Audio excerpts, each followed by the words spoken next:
அண்மை செய்தி. நாகர்கோவில் சிறையில் லாக்அப் மரணமடைந்து சபரிவர்மன் உடலை வாங்க மறுத்து அவருடைய உறவினர்கள் 5வது நாளாக தொடர் போராட்டத்தில் ஈடுபட்டு வருகின்றனர். 5வது நாளாக உறவினர்கள் உடலை வாங்க மறுத்து போராட்டத்தில் ஈடுபட்டு வருகின்றனர். முன்னதாக நேற்று அமைச்சர்கள் ஸ்ரீநாத், ராஜேஷ்குமார் வழங்கிய 10 லட்சம் ரூபாய் நிவாரணம், அரசு பணி நியமன ஆணையை வாங்கவும் அவர்கள் மறுப்பு தெரிவித்தனர். இந்நிலையில் தொடர்ந்து 5வது நாளாக போராட்டத்தில் ஈடுபட்டு வருகின்றனர். விவரங்களோடு செய்தியாளர் செல்வராஜ் இணைப்பில் இருக்கிறார். செல்வராஜ், வணக்கம். நாகர்கோவிலில் மாற்றுத்திறனாளி விசாரணை கைதி உயிரிழந்த விவகாரத்தில் தற்போது அவரின் உடலை வாங்க மறுத்து உறவினர்கள் 5வது நாளாக போராட்டத்தில் ஈடுபட்டு வருகிறார்கள். தொடர்ந்து அவர்களுடைய கோரிக்கைகள் என்னவாக இருக்கு? நேற்று அமைச்சர்கள் சந்தித்து பேச்சுவார்த்தை நடத்தினர், அதுவும் தோல்வியை சந்தித்தது. தொடர்பான முழு விவரங்கள். நிச்சயமா மோனிகா, கன்னியாகுமரி மாவட்டம் ஈசங்காடு பகுதியைச் சேர்ந்தவர் சபரிவர்மன். இவர் மாற்றுத்திறனாளி. இவர் அங்கு பலசரக்கு கடை நடத்தி வந்தார். கடந்த 9ஆம் தேதி அன்று இவர் அங்கு பலசரக்கு கடையில் இருந்தபோது குட்கா பொருட்களை போலீசார் பறிமுதல் செய்ததாக கூறி தென் தாமரை காவல் நிலையத்தில் போலீசார் வழக்கு பதிவு செய்துள்ளனர். அவரை கைது செய்தும் உள்ளார்கள். இதைத் தொடர்ந்து அவர் நீதிமன்றத்தில் ஆஜர்படுத்தப்பட்ட பின்னர் நாகர்கோவில் உள்ள கிளை சிறையில் அடைக்கப்பட்டுள்ளார். இதைத் தொடர்ந்து கடந்த 13ஆம் தேதி அன்று அவர் மர்மமான முறையில் உயிரிழந்ததாக அவரது உடல் பிரேத பரிசோதனையின் போது 19 இடங்களில் காயம் இருந்ததாகவும் கண்டுபிடிக்கப்பட்டுள்ளது. இந்த நிலையில் அவரது மர்மமான முறையில் உயிரிழந்ததாக கூறி அவரது உறவினர்கள் தொடர்ந்து போராட்டத்தில் ஈடுபட்டுக் கொண்டு வருகிறார்கள். 5வது நாளாக இன்றும் உடலை வாங்க மறுத்து உறவினர்கள் போராட்டத்தில் ஈடுபட்டுக் கொண்டு வருகிறார்கள்.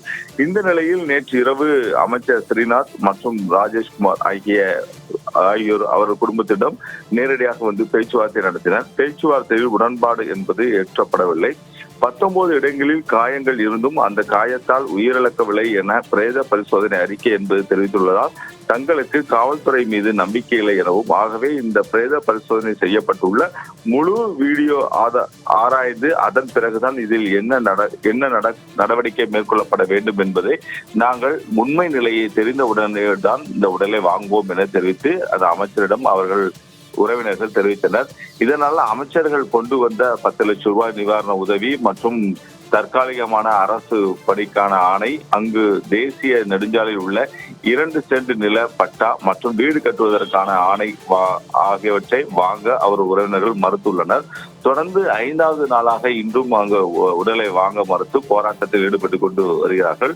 அங்கு பதட்டமான சூழ்நிலை தான் நிலவி கொண்டு இருக்கிறது. குறிப்பாக தங்களுக்கான நியாயம் கிடைக்க வேண்டும், தங்களுக்கு நியாயம் என்பது உண்மையான நியாயமாக, வெளிப்படையான நியாயமாக கிடைக்க வேண்டும் என்பதும் தெரிவித்துள்ளார்கள்.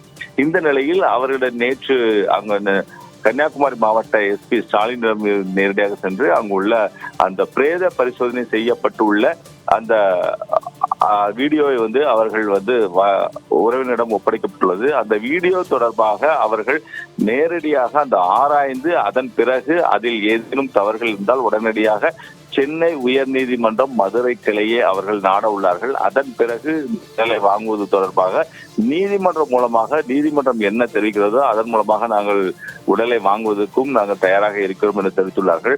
ஆனால் இந்த மர்மமான முறையில் உயிரிழந்ததற்கு தங்களுக்கான நியாயம் கிடைக்க வேண்டும் என தெரிவித்து 5வது நாளாக இன்னும் போராட்டத்தில் ஈடுபட்டு வருவதால் அங்கு ஒரு பெரும் பதட்டமான சூழ்நிலையாக நிலவிக் கொண்டிருக்கிறது. மோனிகா, தகவல்களுக்கு நன்றி செல்வராஜ்.